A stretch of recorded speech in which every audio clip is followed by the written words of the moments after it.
Emily, do you think we're at a critical mass? Good 1 minute after noon, everyone. Welcome to the fourth in our series of webinars on newspaper digitization offered in collaboration with the Connecticut Digital Newspaper Project at the Connecticut State Library. We are talking today about the questions about how do you share, thinking about access and preservation. And we have with us today Anna Newman, who is the Digital Projects Manager at the Connecticut State Library, and Greg Colati, who's the Director of Digital Preservation Repository Program, also known as the Connecticut Digital Archive, also at UConn. So we're really looking forward to the conversation that we're going to be able to have today. We've been thinking a lot in this series so far about kind of the nuts and bolts of digitization, but there's the whole other side about, what is the point of digitizing these materials? Well, it's to make them accessible to a wider public. So that's really going to be at the core of our conversation today. We should have plenty of time for questions. So I'm going to hand things over to Anna, who I believe is presenting first. And if I've forgotten anything, please let me know. I'm going to fade into the background here and let you guys take over. Thank you to everyone for being with us today. Thank you so much, Amris, and welcome everyone to the fourth in our series of 5 webinars on newspaper digitization. I'm just going to take a minute to share my screen.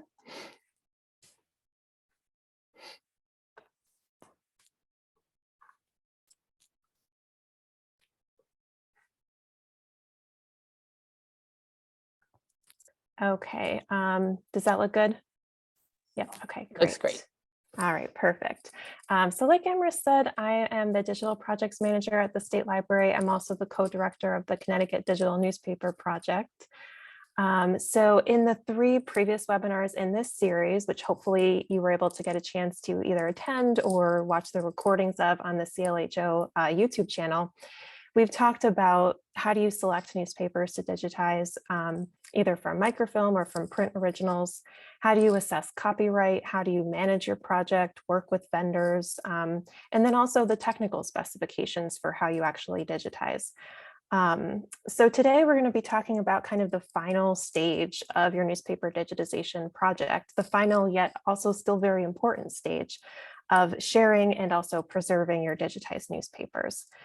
Even though this is the final phase of your project, this is something that you want to be thinking about from the very start. You'll want to have a platform for hosting your digitized newspapers so that you can provide that public access that Amros was talking about. And then ideally also make sure that the digital files from your project are preserved for the long term. So during the presentation today, I'm going to give you a little bit of background on things that you should think about when you're planning what to do with your digitized newspapers. And I'll go over a few of the options that are available to you. One of those options, and the one that we strongly recommend, is the Connecticut Digital Archive. And so we're really fortunate to have Greg Colati here with us today from the CTDA, and he's going to talk a little bit later about how you can use the CTDA to host and preserve your newspapers. Okay. So before I actually talk about the digital, I want to actually first start by talking about physical newspapers. So I'm sure that probably all of you have within your collections at your libraries, your archives, historical societies, or other institutions, collections of physical newspapers, of print newspapers in various forms, bound or unbound, even of newspaper microfilm. And you're probably already making decisions about how to manage these collections. You're deciding where you store them, how you house and preserve them, even who has access to them, if there are any restrictions on how people can use them and what they can do with them. And all of these decisions that you're making are the same decisions in principle that you'll also need to make with your digitized newspapers. You'll have to think about, where do you store the digital files? How do you preserve them? How do you provide access to them? So my point is that even if you don't have experience working with digital newspaper collections, you probably have some experience thinking through decisions of this type in some way. So with all that in mind, I'm going to walk you through some factors to consider when planning for where you want to share your newspapers. The first being usability. So what do you want your users to be able to do with your digitized newspapers? And these are just kind of a few examples of some common things that you might be looking for. So you probably are going to want your users to be able to do a full text search across all of the newspaper issues or titles that you've digitized. We talked in the last webinar that we did a little bit about OCR, or optical character recognition technology, which is basically the tool that's used to turn your newspaper images into searchable content so that users can be able to search your newspapers. Obviously, this is one of the huge motivating factors to why we digitize newspapers, making them so much more accessible to everybody. So you're going to want to make sure that you have a system in place that will allow people to do that. You'll also want your users to be able to browse newspaper issues by date, to download individual newspaper pages and/or issues, and then also be able to provide some descriptive information about your issues. You'll want to be able to identify, which pages are in which issues. Maybe you want to provide historical information about the newspaper titles themselves. And also, importantly, be able to provide rights information to be able to share with your users how they can reuse the digitized newspaper content if it's still protected by copyright or not. And then last but certainly not least, you'll also want your newspapers to be really findable. We, I think, have now with digital newspaper collections online, we have global user bases for these collections. You want them to be findable on Google, on different search engines, or even just within larger collections of digitized newspapers, such as the Newspapers of Connecticut collection in the CTDA, as one example. Something else that you'll definitely want to think about, and we're going to be talking about this a lot today, is the idea of access, and particularly public access, that users can access your digitized newspapers, not just on site at your institution or by purchasing a subscription, but that they're free and openly available to everyone. The one caveat to this, and it's probably a pretty rare case, but I just want to mention it in case anybody's in this type of situation, is in very specific cases, you might actually need to restrict access to your newspapers if that's part of an agreement that you've made with the rights holder to those newspapers. So one example of this might be if you're planning to digitize your local town paper, still protected by copyright, still being published. And if you go to the publisher and they agree to allow you to digitize the newspaper, but maybe they say, well, you can digitize it to preserve it, but people can only access the images if they're at your institution. They want to limit it in that way. Again, that's probably pretty rare, but if that's the situation that you're in, you would want to make sure that you have a platform that will allow you to restrict the content in that way. You'll also want to think about, in your planning process, digital preservation. And Greg is going to talk a little bit about this later on too, since the CTDA is a digital preservation repository. But the idea here is that just like the physical newspapers in your collection, you also want your digital newspaper files to last a really long time. In the process of digital preservation, we need to be prepared for the uses of digital files that we know about now, but also uses that we can't even really imagine now. If you think about it, in the colonial era, people who were producing newspapers would have had no idea the various ways that we would be using their newspapers now. So that's something very similar, where we have to think about how do we prepare, how do we preserve for the long term to make sure that, the products of these very time-consuming and resource-intensive digitization projects will last a really long time. So these are just some different digital preservation measures that you would want to think about that are important. So one being having multiple backups of your digital newspaper files in different geographic locations.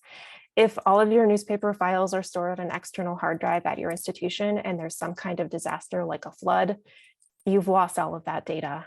So having those multiple backups is really important.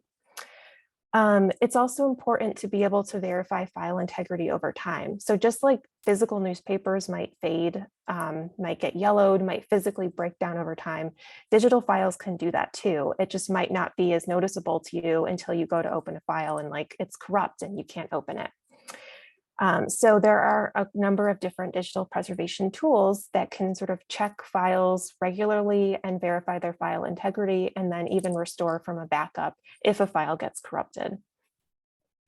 Another important point to remember is to use sustainable file formats. Like I was saying, we want to make sure that these files last a really long time.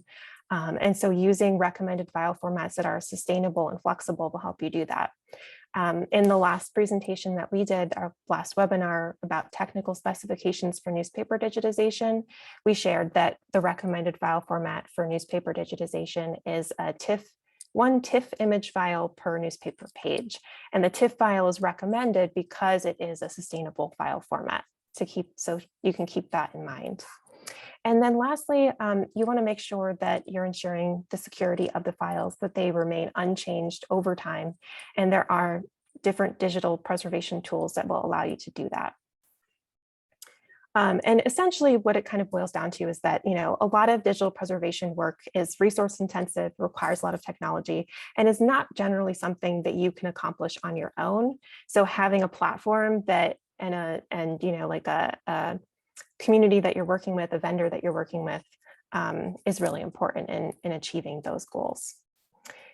And then lastly, the amount of data that your project generates is also really important to consider up front.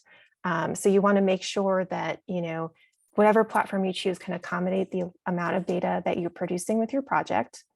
And you can kind of make some like ballpark calculations up front. If you're thinking about, each TIFF newspaper page file might be anywhere from 20 to 50 megabytes per file. And then you can kind of calculate, well, how many newspaper pages are in a typical issue? How many issues were published in a year? How many years are you digitizing? And come up with sort of a very loose estimate to determine how much storage you're going to require for your project. And I wanted to note that, backups are really important. If, as most newspaper digitization projects go, you are sending your newspapers out to a vendor, the vendor will digitize, and then they'll send you the files on maybe an external hard drive. There might be an interim period from when you receive the files from your vendor to when the files are up in your digital newspaper collection and preserved, where you're working with those files to get them up. You're going to need to back those files up because you don't want to lose all of the work that you just did. So that's also an important thing to remember and to include in your project budget and any requests for funding that you're making, that you might have to allot a certain amount of money towards backing up your data. So with all of that in mind, here are a few digital newspaper collection options that are available to you.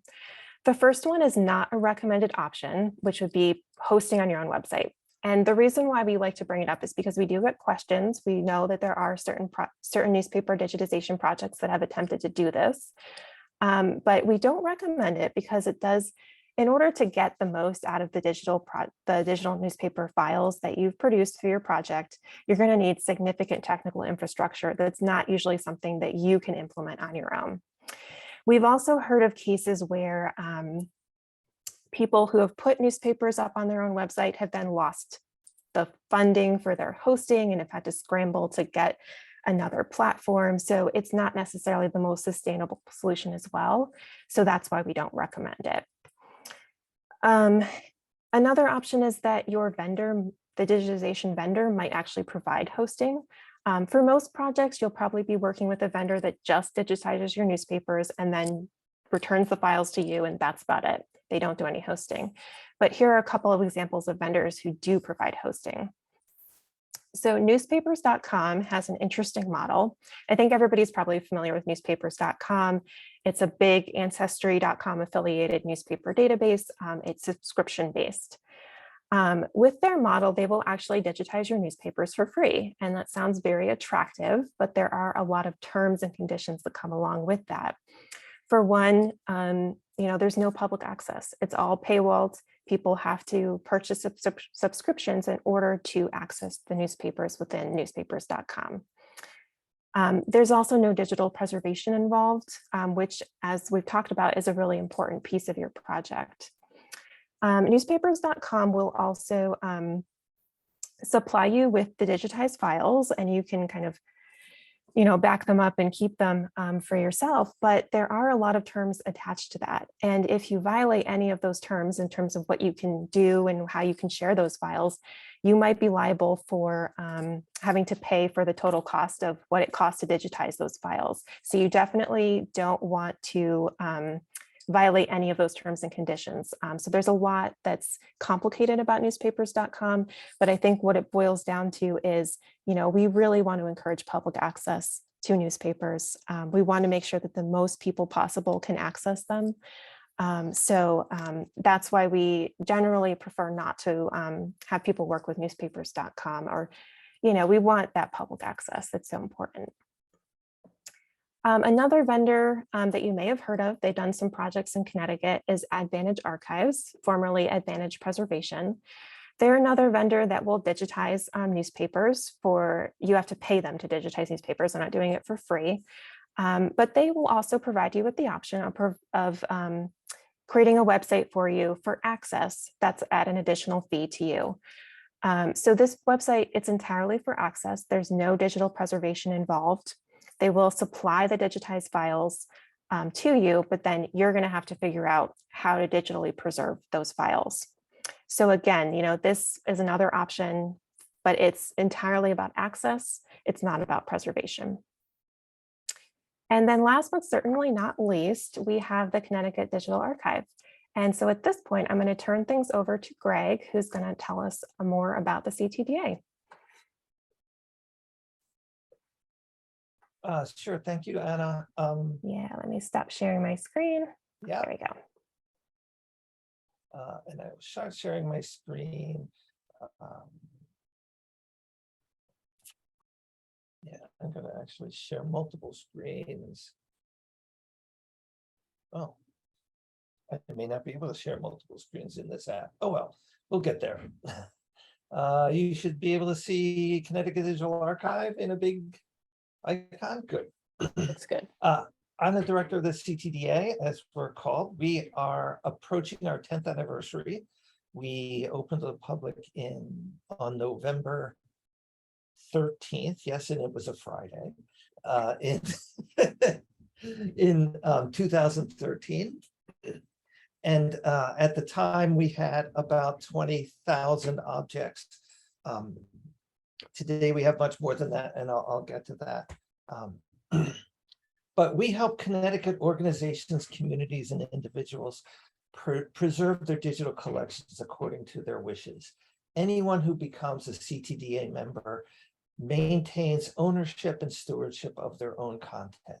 We provide the platform and the tools and the infrastructure for you to do the things you want to do.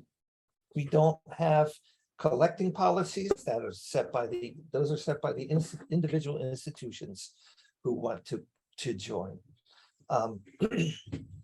We don't have any particular metadata policies or standards. There's a low bar to entry. We encourage people to do follow national best practices and things like that, but it's not a requirement. And I'll talk a little bit more about that later, and we'll see some things. So we are here to help you preserve your collections according to your wishes. The CTDA team consists of myself as the director of the CTDA, and as of 2 weeks ago, Michael Hauser is the new repository manager. You may know Michael from his previous stint in Connecticut. He was a geographic librarian at UConn. He went out to the West Coast for a while, decided he loved Connecticut much better, and came back and just started. So Michael and I are the CTDA team. We have students, graduate students, various other people who support us, and of course, the infrastructure of the entire University of Connecticut to help run our technology. And I think that's very important because we don't have to build that technology ourselves. We get to use the technology and infrastructure available from the University of Connecticut. So like I said, by the numbers, there are more than 80 institutions, including libraries, archives, museums, historical societies, and in fact, at least 2 individuals who are now members of the CTDA. There are more than 3,000 different collections on a broad spectrum of subjects. And there are more than 3 million objects in the repository. As I said, we serve all kinds of people, and all you have to do is be committed to the preservation and access of your content to join the CTDA. you pick a topic, you pick a place, and especially in Connecticut, and you'll probably find something in the CTDA. Oh, in order to become a member, you do have to be based in Connecticut. You must be a Connecticut person, institution, or organization. And if you join CTDA Heritage, it's free to join, free to use our standard tool sets of tools to manage your organization's materials. And there is no charge for up to 1 terabyte of storage. Now, 1 terabyte of storage, it's like, oh, how much is that? That is somewhere north of 22,000 objects or newspaper pages. And so you can do the math about that. We will also support you in writing grants to get money for more storage if you need it. And we sell extra storage in 1 terabyte chunks at a highly discounted rate, so that as many people can participate as possible. So if you were to become a CTDA member, what does that mean? That means you own all your assets, and you can use CTDA tools to manage your content, or if you're a member of a third-party tool that's connected to the CTDA, like Connecticut Collections, you can manage it with those tools. You can also extract content from the CTDA and display it on your own websites or in other tools as well. But with that control and ownership comes responsibility. You are responsible for ensuring that your content is yours to deposit and that intellectual property rights are respected. But you do get to set the access and use parameters for your content. Now, most of the things that are in the CTDA are freely available to the public, and we like to support that. But sometimes, some of the things that Anna has said, copyright requires you to make restrictions over time. That's okay. We really don't like if you put things in that no one ever is allowed to see. Because the basic idea, as our motto says, connect, preserve, share. All right, and that's what we want people to do. The CTDA itself provides a technology infrastructure. Everything is based on browsers, so there's no software to load, there's no special equipment you need. You just need a computer and a browser and some way to create digital content. The CTDA is not a digitization service, and you can talk to Anna and various people around here about how to digitize things, either do it yourself or send it out. We do provide training and resources and collaborative opportunities to get to know other people in the state who are confronting the same things you are confronting, and learn from others within the community how to solve your own problems. We also will give you advice about our programs and offer you alternatives if the CTDA proves not to be the right thing for you. But we think it serves most people pretty well. And one thing that we're really proud about in the CTDA is that we are connected with the Digital Public Library of America. So any content that's deposited in the CTDA is also then shared with the Digital Public Library of America. And if you're not familiar with the DPLA, the URL is dp.la. The DPLA is an aggregator of over 45 million cultural heritage objects from across the United States. Different hubs in the different states collect content and send it to the DPLA. So if I search for the Thompsonville Press, for example, in the DPLA, I just type Thompsonville Press, and there it is, the Thompsonville Press. It's discoverable, it's accessible, not through the DPLA. When you click on Get View Full Item, it will take you to the CTDA for you to view it. So the DPLA is an aggregator, but it puts together things from all over the country.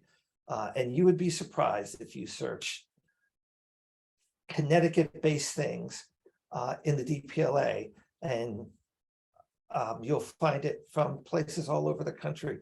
Do a search for Charter Oak. It's like really wild. You get stuff from California, from Ohio, from St. Louis, like all these different repositories and all these different people have contributed content. So that's, I think, one of the wonderful things about CTDA participation is it gets you connected to the larger world. So currently, if you go to the Thompsonville Press and the CTDA, this is our current public access portal. And I do want to say that the CTDA this is a 10-year-old interface, and it kind of looks like a 10-year-old interface.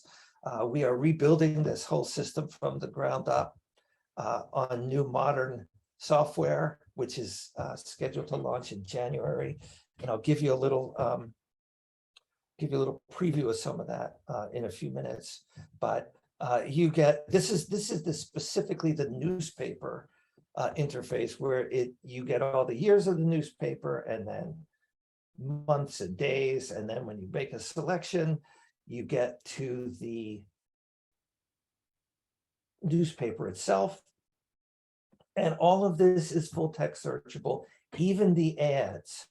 Now, there are some newspaper vendors who will OCR the articles, but not the ads. And I think that the ads are sometimes more interesting than the articles, but not necessarily. I was at the Thompsonville Press here, and I searched for Jesse Holdridge, who turned out to be a teacher in Suffield, and she was at the West Suffield School, and she resigned. Now, that might not seem so great, but if you are Jesse Holdridge's great-granddaughter, you might be really interested in finding out about the origins of your family. You can find Jesse Holdridge in the Thompsonville Press, not only from searching this particular issue of the Thompsonville Press, but also through the whole Connecticut newspaper collection, or just a general search in the CTDA as well. And then you can find if Jesse Holdridge exists in other places. I'm going to switch over very quickly. Screen sharing, you share. I should be able to do this. Well, I guess not. Here we go. Now you should see the Thompsonville Press. This is live. Woohoo! Looks good, Greg. Yep, looks What's good. that? Yeah. So if I search for Jesse Holdridge, I get 2 hits. And then if I click on this, oh my God. Okay. You get the bane of the live demo, where for some reason this page isn't loading, but it would be highlighted right there. Nevertheless, I'm going to go back a little bit. You can still see the highlight though, and I think that's important. It is a nice feature to have this search highlighted. I know. God, I can't. I checked this out like 10 minutes ago. But what you do get to see here is the full text, and every word in here. And this is done using a software application called Tesseract. Tesseract is the industry standard, along with Abby Fine Reader. Tesseract is an open source tool. Abby Fine Reader is a paid tool. This is automatic OCR. Anything that's a text object in the CTDA is OCR'd, but not corrected. But we find that most people you see Mr. Goodwin, Mr. Malore, the Doric Lodge of Masons, many of the things that you're going to want to know, Constable Thomas Watton, all these names and places and events, which is really important. Chamber of Commerce, Chief of Police, all these words. Now you also get things like this. echo, right? Well, you know, you can't get everything. The clarity and the quality of OCR is based on the quality of originals, and we know that it's most cost effective to OCR from microfilm. And so it's a balance between how good do we want the OCR to be, how much money do we have, right? You will probably get better OCR by OCRing from the originals, but that is significantly more expensive. How much is good enough? I can find Rose Buckner from the microfilm OCR, so heck, I'm probably happy. You don't have to be, but that's just something the way it works. And it's a balance that you have to decide. Okay, I'm going to share back to the.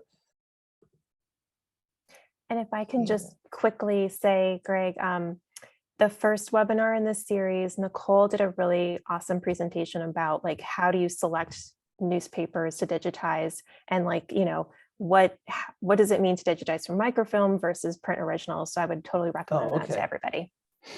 That's great. That's great. And honestly, my advice is, you know, what is your time, money, and resources? Do the best you can. Something is better than nothing. That's what I like to tell people. It's like, hey, something is better than nothing. So this is newspapers in the current CTDA. I want to talk to you and do a little demo of the new CTDA. Whoops. There we go. Which looks something like this. It is built again on new technology. The underlying software is Drupal and Drupal 9, which is the current version, and another software called Iladora, which is a archivally based collections management software. And it also provides preservation services to maintain the integrity of your digital content over time. And I'll explain a little bit how that works, right? Because while we want to connect them and share, we definitely want to preserve.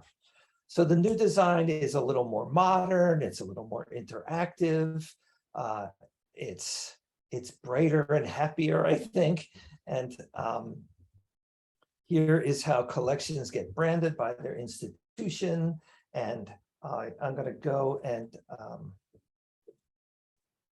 I'll show you. I'll show you a few more things.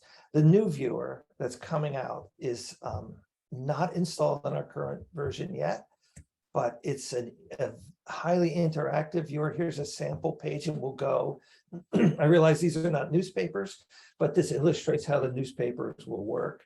You'll get a panel here where you can have the object, you can have thumbnails, you can turn this off and on. Here's metadata, here's searching.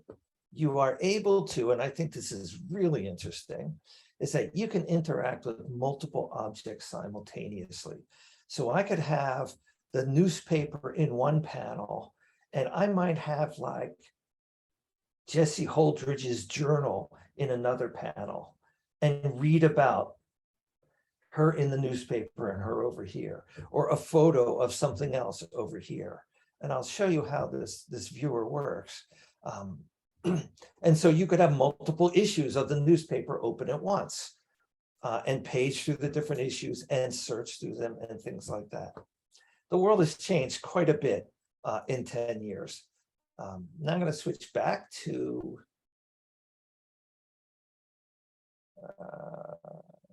no, there we go.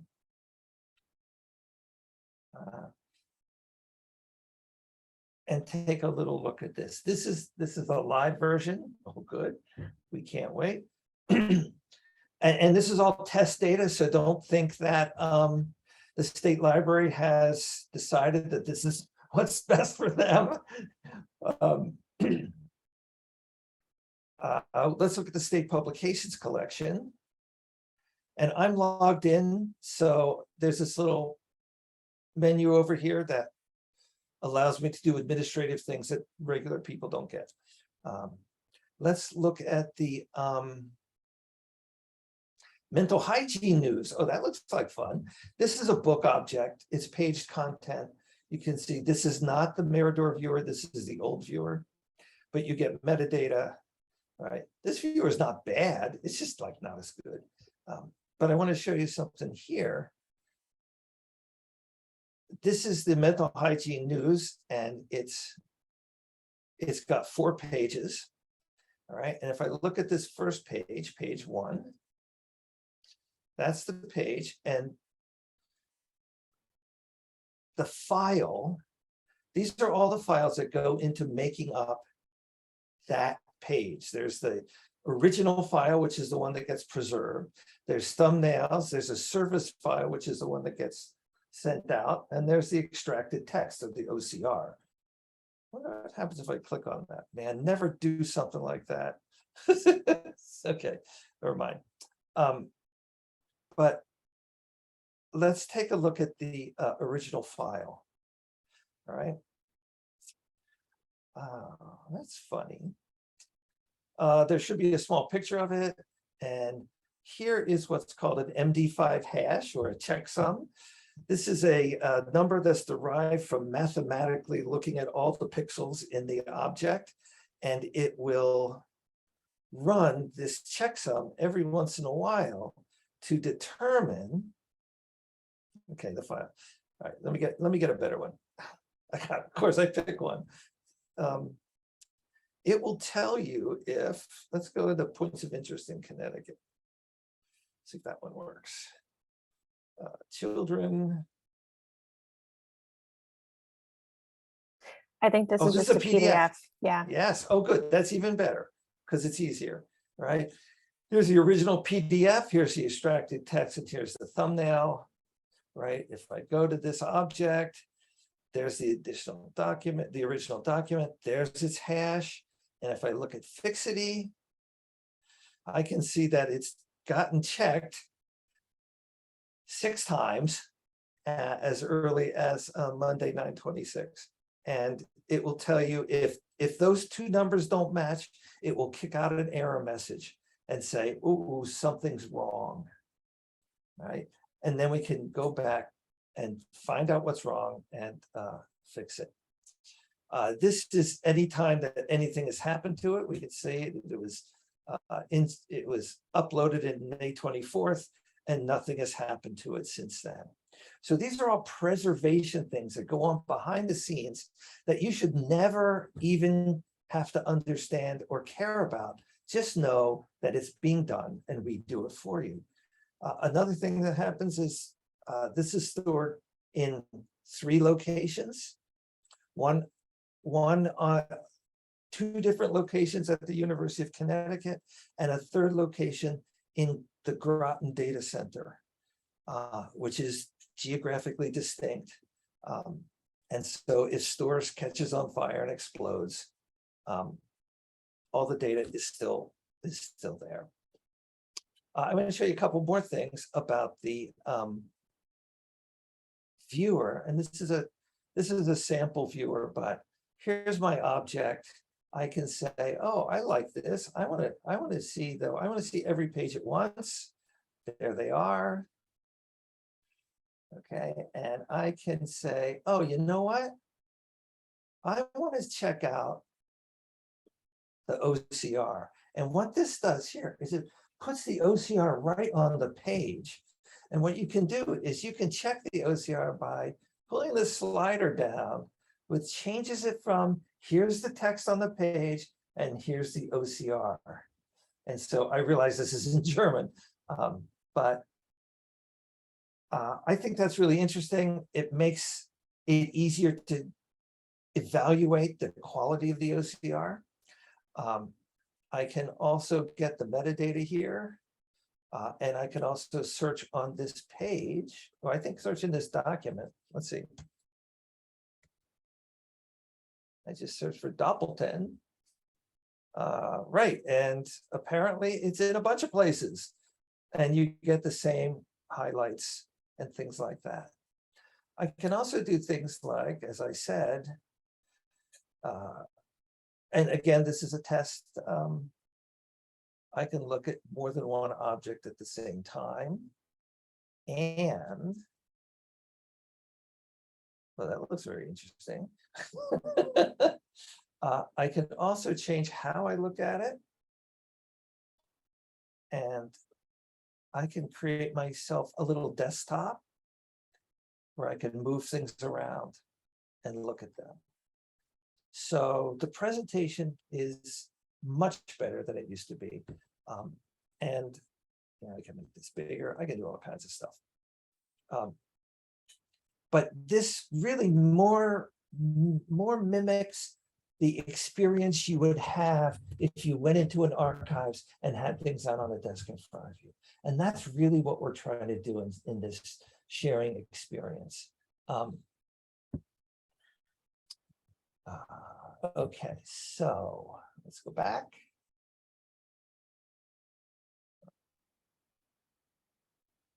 And we are back to this, yes. Interact with multiple objects simultaneously. But there's other benefits to joining the CTDA. We are a community of people who work together. And so we have a Slack community. Slack is a communication software, browser-based. And it's a great place to talk about what you're doing with others and to ask questions and to learn, especially for people who are new. And we encourage our new people to not be afraid to ask newbie questions, because everybody was a newbie once. And everyone is happy to help. Excuse me. We also have educational programs. Training webinars on using this new system will be beginning in late October. Yes. And there are often white papers and other publications on topics of interest. You can also get involved and be a part of making the CTDA into what you want it to be through our various working groups.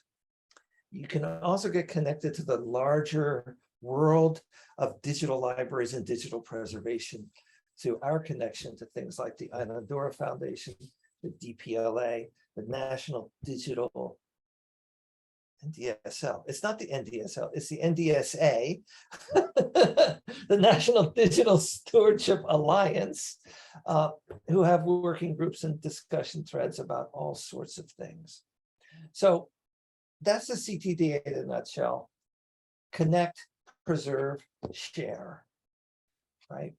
We are preservation first, but provide plenty of opportunities for you to connect your content to other people in the world and for people to access the content, whoops, through the CTDA. Did I just close something? You stopped sharing. I did. Okay. Yeah. Well, I was done anyway. I don't know how that happened. So happy to open the floor to questions. And for either Anna or myself or anybody, I don't know who's moderating the questions. Yeah, I can lob. We have one question that's come in so far from Barb. So she says, I'm helping a Connecticut newspaper that has been publishing since 1881 and is still publishing a newspaper. They're owned by a nonprofit and are interested in digitization as a part of their public service mission. I'm sure they would need a significant amount of space for storage, and I don't think they would want to shoulder a recurring cost associated with it. Should they look at partnering with a local nonprofit or historical society that could take on some of these management issues? What happens to a historical society's digital assets in the case that the historical society ceases operation? And I think I would add another question here, would it potentially make sense for the newspaper itself to come straight to the CTDA? The answer, of course, is it depends. The newspaper could come to the CTDA and join the CTDA. It could donate its back issues to a particular historical society, so that if the newspaper went out of business, that content would be stewarded over time. I think that's a really good idea. I know of, like at UConn is the archives for the American Montessori Society, which is still active. And every year or so, like boxes show up. And so they're the stewards of the American Montessori Society, which is still going strong, but they've made a commitment to do that. If a historical society ceases operations, there is a clause in the CTDA policies that we've never had to invoke. But the content stays in the, once the content is deposited in the CTDA, it stays there in perpetuity. And so if an organization ceases to exist, we ask them before they cease to exist to make an agreement with somebody to take their stuff. But if they don't, I don't know if they like cease to exist suddenly, and we will maintain that content in perpetuity and seek to get it taken over by someone else.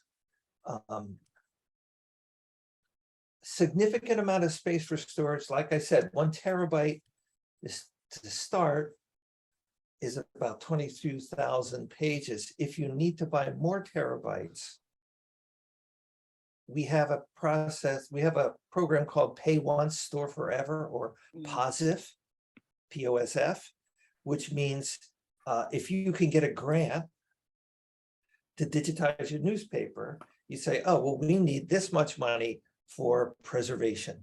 And so you pay it once, it's stored forever.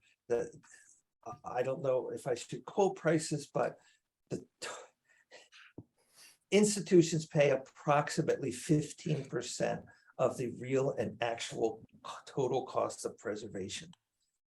So in other words, 85% of the total cost of preservation is borne by the CTDA and 15% is paid by the institutions.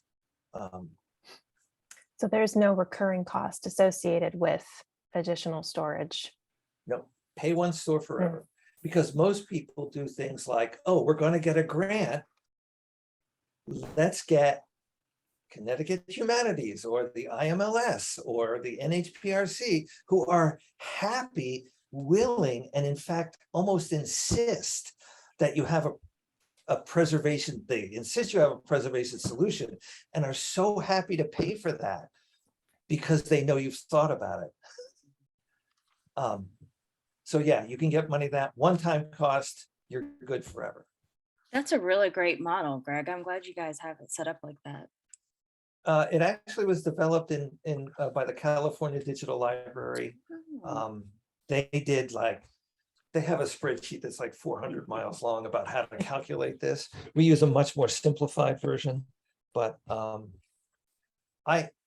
you can rent space at the CTDA year by year. No one has ever done that. Anybody, and we can help you write a grant. If you're writing a grant, we can give you like, oh, you have to talk about your preservation plan. And we go, here you go. Here's the 4 paragraphs you need. Just put it in there. Right. That's a really great point too, Greg, is I think that, many organizations may want to do this stuff, but they may not have the language that those grantors will understand or really respond to. And I think having that as sort of like a template for organizations who want to apply for money to do this sort of work is a really great service. So I want to underline that is, it's if you're writing these grants, it can be really intimidating if you're not a digital preservation specialist to try and say, well, the checksums and all these other things, like talk about it like what you're talking about. That's where the CTDA can help you out. And I think probably all of our presenters here on this call are happy to assist organizations with kind of developing, okay, here's the language that you want to use if you're talking to one of these state or federal funders. What are the things that they're going to want to hear that you're doing, and what's the right language to use in talking about that? That's really fabulous. Yeah. Sort of to that point as well, thinking about funding, I wanted to mention one thing about how you add content to the CTDA, because that is a process. And when we were talking about what to talk about today, we didn't really want to go over it in too much detail or get too into the weeds about it because, it's complicated. And I think at this point in time, you don't really need to think about the details when you're conceptualizing your project. But, there is a process for putting newspapers into the CTDA. It takes some time. It's spreadsheet based, so you can do things in batch. It is a little bit of a technical process, certainly something that people can learn. If you have experience with spreadsheets, I think that's very helpful. And Greg can add on to that, about that. But, sometimes it does take a lot of time depending on, if you have like 50 years of a newspaper, it's going to take some time to put things in there. The state library does have a program to help with that. So if you partner with us, we will, basically put your files into the CTDA for you. That's a service that we can offer. Yep. There are some caveats in that, it's dependent on the sort of the staffing levels that we have and the resources that we have available. It's also kind of first come, first serve in some sense as well. But I did want to mention that, if you're thinking about, applying for funding or grants and you're trying to figure out, like, do you have to hire people? What staffing is available? That's something to think about as well. And if you do have the resources, maybe you want to hire someone to be able to put items into the CTDA. And that's something that you can take into account as well. And something that I want to emphasize as well is that we believe that getting this stuff into a preservation system is most important. You can always go back and enhance metadata, right? But if you say, oh, we can't put this in until we get all the metadata for all the issues done, and then the hurricane hits and your hard drive is destroyed, it's like, oh man, that was bad. But you can put all this stuff in and then go at your leisure, edit the records and change them and enhance them and things like that. So, and it's funny because I've been doing this for like 30 years. And at the beginning, we used to tell people, don't digitize anything that's not fully cataloged. That was what you did. And now we're saying things like, no, you can always go back. It's easy. These systems are so easy to use now that you can go back. Yeah. That's great. I wanted to go back. I'm not seeing any other questions in the chat, and I certainly don't want to close out that conversation, but I was thinking about what you were just saying, Anna, about thinking about hiring people if you're writing a grant or something like that. And I'm thinking this might also be an area where you folks, like our presenters here today, could also offer additional support in terms of like, how would someone write a job description for like, we want to write this grant and we want to hire someone who has the expertise and knowledge, would you be in a position to kind of like help organizations who want to write those things into their grants say, here's what kind of like a job description might look like, or maybe you have some templates from like contract digitization position and cataloging positions that you have hired that could be another kind of thing that could really help people apply for those funds and say like, because often you have to include the job description. Here's who we're going to be hiring. This is the skill set we're looking for. And also just the technical, I've been hiring staff lately and, I sometimes writing these job descriptions is a real challenge. Yeah. If it's not your area, like we hired a part-time bookkeeper. That's not my area at all. Right. So those kinds of things can be really useful as well. I just wanted to throw that out there as another thing where like maybe your expertise could also be of use to our audience here today if they're thinking about going in for those kinds of grants. Yeah, definitely. I think that's certainly something we can help with. I know I've been approached by organizations looking to hire like a consultant on a project. So I was able to, talk to them about what they would be looking for. And we hire contractors for the Connecticut Digital Newspaper Project. So we have, Nicole is one of them. So we have, some job descriptions and, other things that we can offer to people, happy to help advise if they're thinking about wanting to hire, bring in staff and think about the skill sets that might be involved. Even if they're thinking about, like, if they want to do an inventory of the skill sets that they have at their own organization, what are the skill sets that you need in order to do this kind of work? Yeah, that's great. And, Yeah. I would recommend too, say, please post those jobs to the CLHO jobs board. We're Mm. happy to do that. Another, if I think I'm thinking about this in particular, we've had real success with the Connecticut Library Consortium's jobs list. They have a really active jobs board. So if you're looking for some, often folks in the library field will have some of that, digital preservation experience. So that's another place for folks to look. Barb has another question here that I want to get to, which is kind of related to this question about skill sets.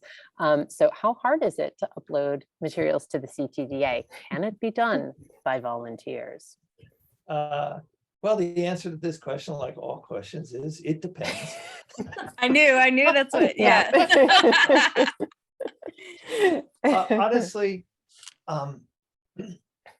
Anna said that the current spreadsheet upload process is a little involved in the new system. So if you want to digitize newspapers, wait till January, because the new system will be in place by then. The 5-step system has been reduced to 2 steps, and it is much less complicated and complex. And what we've tried to do in this new iteration, and I'm sure Anna will agree with me, is in the current system, you had to know a lot of technical jargon about how database administrators understood information. And in the new spreadsheet ingest, we've tried to use sort of natural language like title, date, instead of a long convoluted thing connected by a bunch of underscores. There's still a little of that, but much less. You need so to do spreadsheet or batch upload ingesting, you need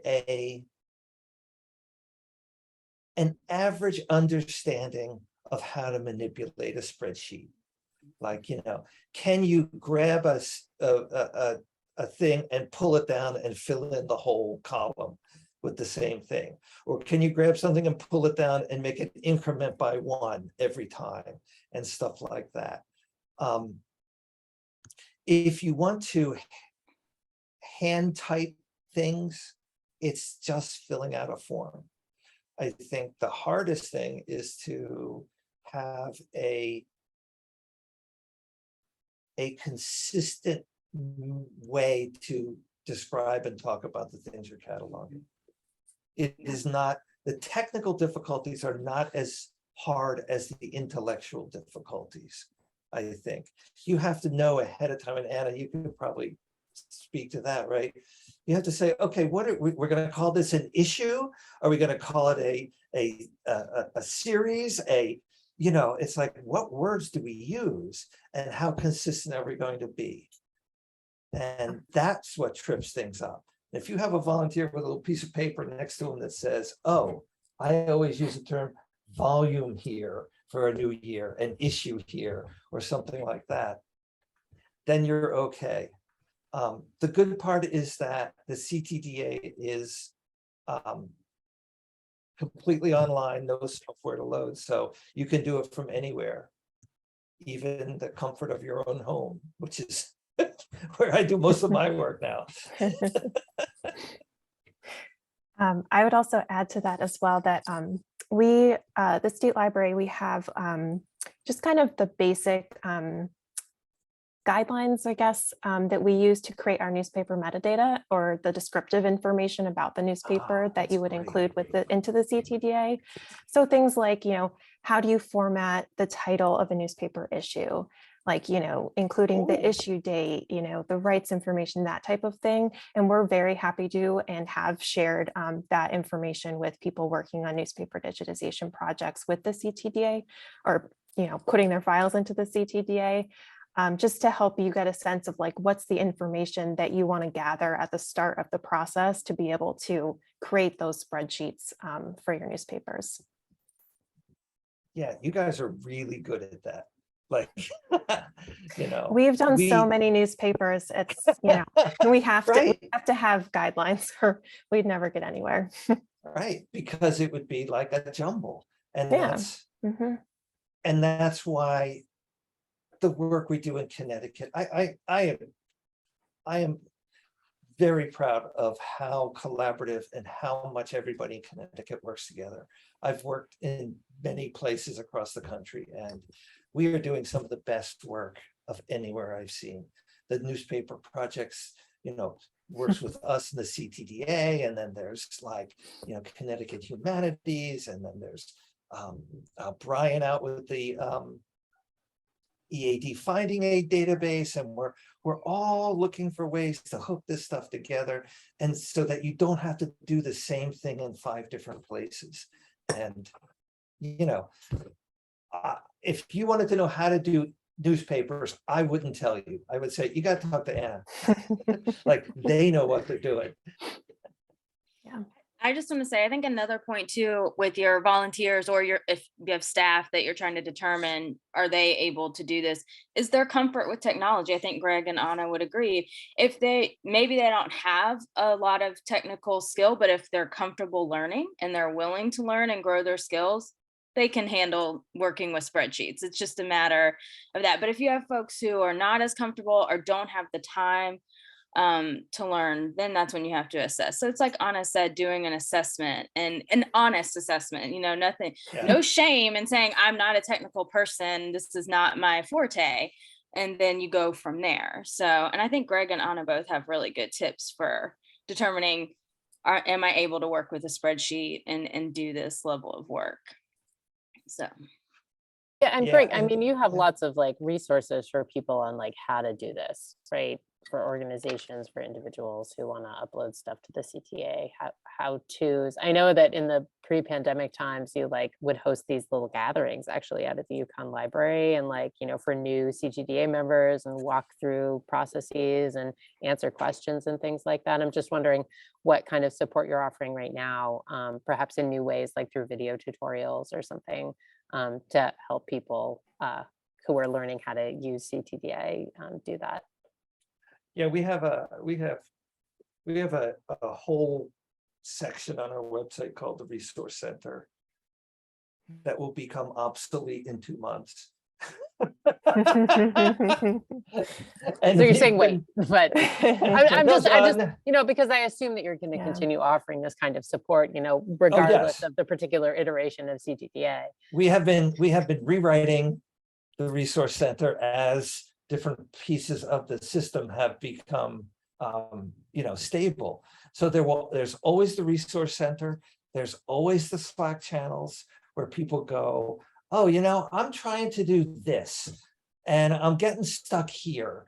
What's the best way to do this? And people, it took about 5 years before people would talk to each other instead of asking us. And now people talk to each other pretty well because, like I said, if you want to know how to do newspapers, like, don't ask me, ask Anna, and there's folks like Sean Park who knows all kinds of stuff about, like, he's ingested like 6,000 things at once. And it's like, wow. It's like, you got to be pretty confident to send those 6,000 things at once. But, he's good at it, and he's, I always say that the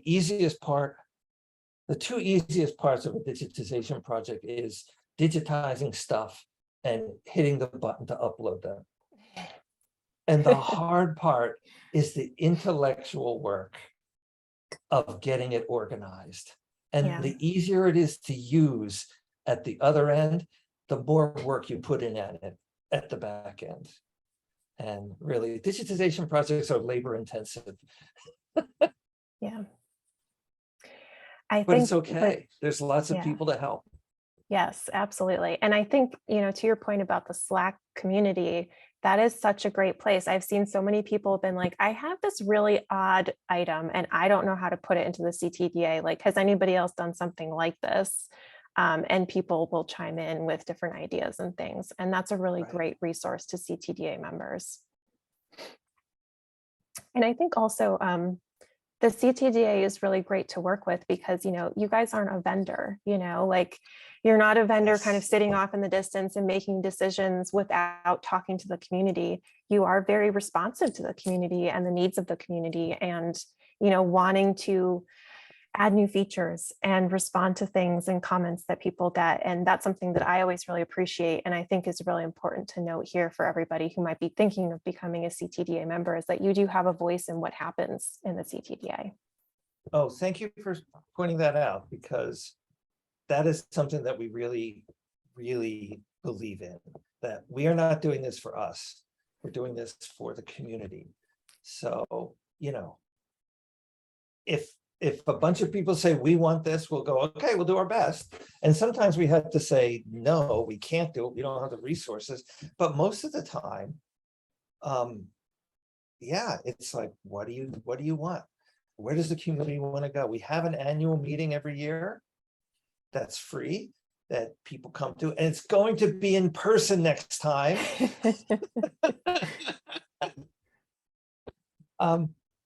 Where people get together and we talk about what we've done, and we talk about what we want to do, and some really good improvements have come out of those meetings by people getting together and talking.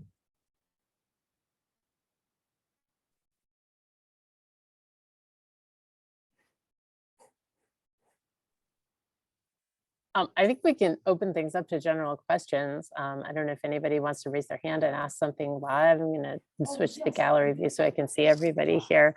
Or if anybody, you're also welcome to use the chat. But if anyone has any questions for our presenters today, I'd love to hear them.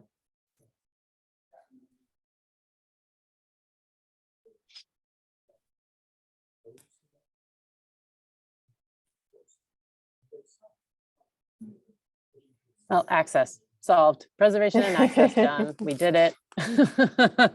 You are also very welcome to reach out to us individually after the meeting as well. If you have like specific questions about your situation, we're very happy to help with those too. But really, if you have newspapers, work with Anna and Nicole with the newspaper project, because that's just the best thing to do. If you have anything else, you can put anything in the CTDA. And if you have anything else you want to put in, then you can come right to us. But we got all kinds of stuff. Yes, think of CTDA as outside of your newspapers too. Your whole archives, collections that you're going to digitize, or getting all your content out to the public. Yeah, and I think that really is, I mean, you both talked about it extensively, but, I think that's really the point. I mean, if we step back from this whole webinar series, like, what is the point of the work that we're doing? We're digitizing these things for preservation and for posterity. And so the point is access. It's not locking them up somewhere. It's making them more accessible than they are now in ways that the public is familiar with, through searching, online systems and things like that. And just, really opening up your materials to the researching and curious public. That is our service, right? That is our mission. Pretty much all of us as organizations is to increase access. So I think that that's a great way to kind of wrap things up today. Is a session about, access and preservation. And, I think that the great thing here in Connecticut is that we have both the Digital Newspaper Project and the CTDA as resources, but also, I'm thinking of the CTDA in particular here as the folks who can kind of take away those digital preservation worries from you, right? Yeah. It is, for most of you, is going to be free. You're going to be looking at, CTDA heritage, and it's going to be free for you to upload materials to the digital archive. They're more accessible and discoverable because CTDA is the state's hub for the Digital Public Library of America, the DPLA. So it just ramifies the reach of anything that you put in there. It makes it more discoverable to people all around the country and all around the world. So I think that, that's what we're trying to do here, is make this stuff, accessible in ways that people don't have to physically come to your site. They can access it from wherever they might be. And learn about the past in these important ways. Greg, you want to interrupt my soapbox and add to it? I want to add to it because, yes, they don't have to come to your site, but they probably will. Yes. And I remember at the beginning of the digitization, people were like, we can't digitize stuff, no one will come anymore if they can get the stuff online. And that has been proven false in the exact opposite, because they go, wow, I never knew such and such existed. I want to go see it. Yeah, I I'm wanna sorry, I know just more. wanted to Yeah. say that. Yeah, no, and that's a really important point. Thank you for adding that. And I think that that is true. We've seen that with Connecticut collections as well over the years, as initially there was a lot of hesitancy around sharing stuff publicly. People wanted to keep their catalogs pretty private. But I think especially with the pandemic, people have learned what an important carrot it is for the public, for the researching and curious public to know, to have a little teaser, a taste of what you've got there. It will bring more people to your site as researchers, when they can have a little sense of the gems that you have. So yeah, thank you for saying that, Greg. It's really important. I have to run. That's fine. I'm sorry. What? I think we can finish I think this we up. can wrap up, I'm not yeah. seeing a huge number of questions. So, I feel like this is turning into like a preservation cheering session. So, Right. and we can do that anytime. I'm happy to get together with you all and talk about how awesome this work is. I'm sorry, I had this down as an hour and then I have another meeting. And It's okay, Greg. Thank you to Anna and Greg for sharing their time and expertise. Thanks also to Gail and Nicole from the State Library and the Digital Newspaper Project for being with us. Thanks to Emily for handling all the logistics today and for planning. Emily, can you tell us a little bit about our last workshop? Emily or Anna or Nicole, whoever is. Bye, Greg. Bye, Greg. Thank you. hey, thank you all for everything you do.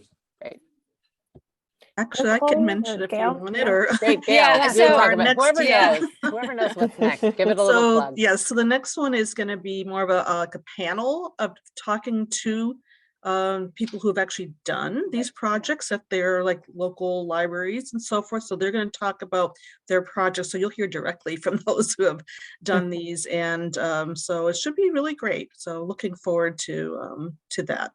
Yeah. Excellent.